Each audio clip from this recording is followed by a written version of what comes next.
Hi, I'm Christine Reed, and I'm with Autism Classroom Resources, and I want to give you a quick overview of how to navigate this file if you purchase and download my Behavior Data Sheets product.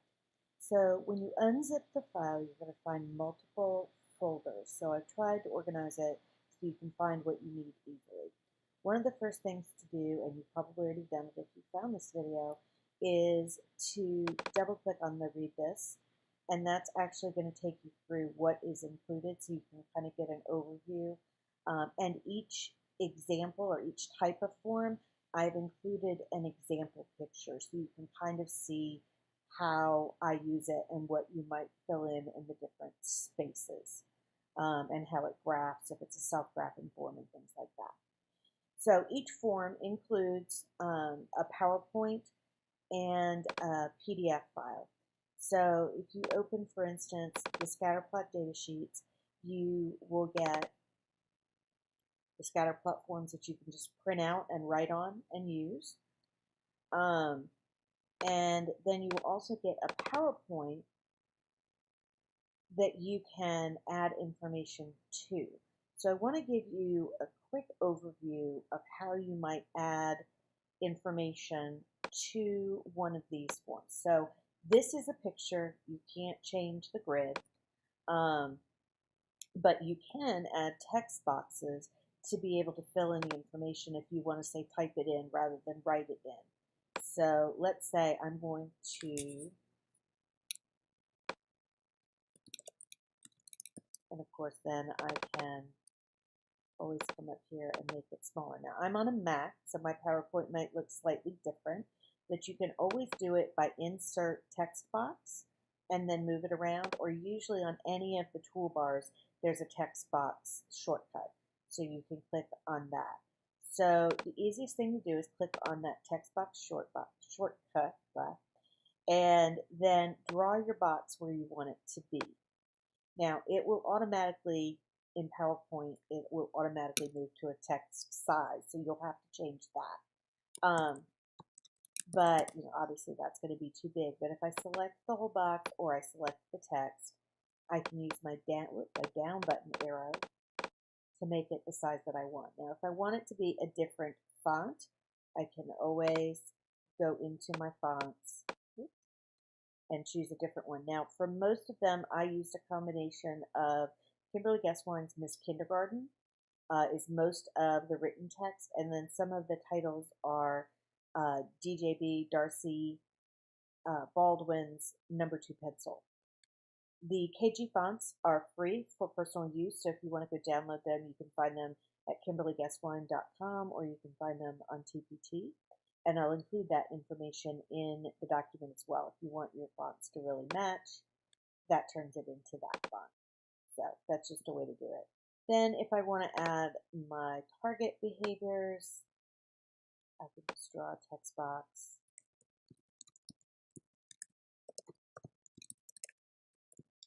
Whatever I want them to be. Now obviously in this one there's not that much to do, so you could easily print the PDF and write it instead. But you can also add your times, which I think is a little easier to do here. So there are versions that have times. I've given you typically 10-minute, 15-minute intervals and 10-minute intervals on the scatter plots so that you don't have to do this because it is a little laborious. But you can go through and add those in. You can also add your behaviors here. Now, in this section, you're going to want to turn them. So I just turn the box with that little handle. Here, this is going to be bigger. Obviously, that's too big, so I just make it smaller. And I can do it that way. So I can add up to 4 behaviors, and then I always have another category in case I have something that wasn't listed that I want to report.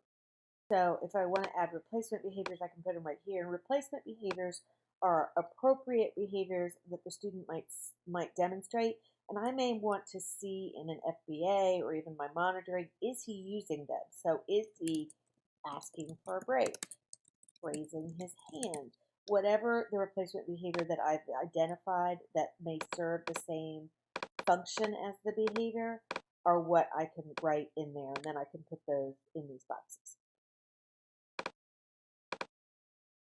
Then if I just want to save this form, I can just save over it. I can save it as in order to not save over my original.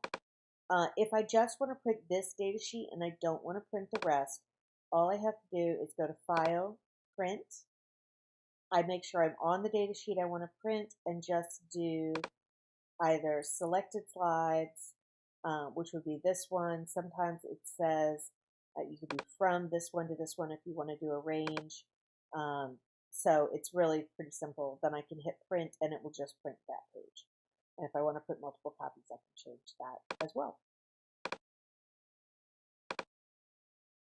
Now, coming back to our folder of files, you'll see there are scatter plots, there are behavior rating scales, there are ABC data sheets and cards, interval data sheets, intensity and frequency data sheets, and interval and intensity data sheets. And what I want to show you very quickly, because I think it's just a little bit more complicated, is the way I have set it up so you can print different sizes of the ABC data cards. So if you open the PDF of the ABC forms, you'll see, I like to look at them this way so I can find them, you'll see full sheets that you can print. With ABCs, I've given you, I think, 4 that already have options in them. Then there are blank ones that you can write in, or using the PowerPoint, which I'll show you in a minute, you can add options to these so that your options look like this. But in addition, I've included 3 types that work well if you want to print them as cards that you can put in your pocket. And each one of them says print full page or 3x5 or 5x7 for index cards. I just print them on cardstock and cut them apart. I think it's easier than trying to line them up with any kind of template. So I made it so that if you wanted, you could print 4 on a page easily. You can also print these, but you won't be able to print the same one 4 times on a page. So this would be a 3x5 index card approximately. So I've done each of them in 3x5s, and I've done each of them in 5x7s. So if you just want to print them blank, you can do that. Then if you open,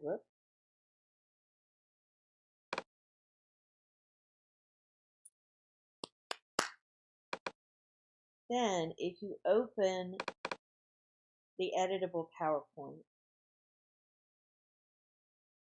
here you've got the sheets and you can just write into them. So I've went ahead and left the boxes on this one, for instance, so that you can just type.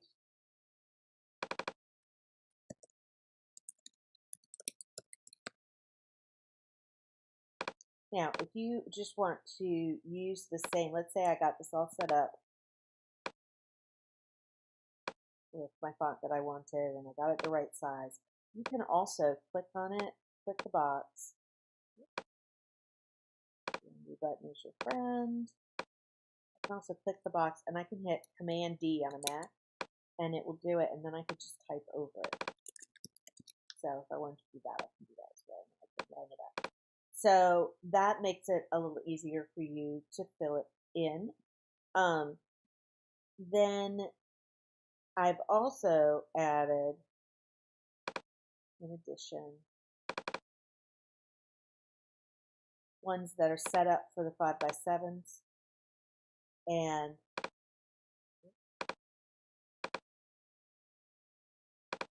the 3x5s. So this way, you just have to print the page that you want, and it will print for to a page, and you won't have to worry about the printing options on the Adobe Acrobat. So that'll just make it hopefully a little bit easier. Okay? Hopefully that solves any problems that you have and makes them as flexible as you need them to be. I'm Christine Reed with Autism Classroom Resources, and hopefully this also gives you an overview of the way that the data sheets can be edited.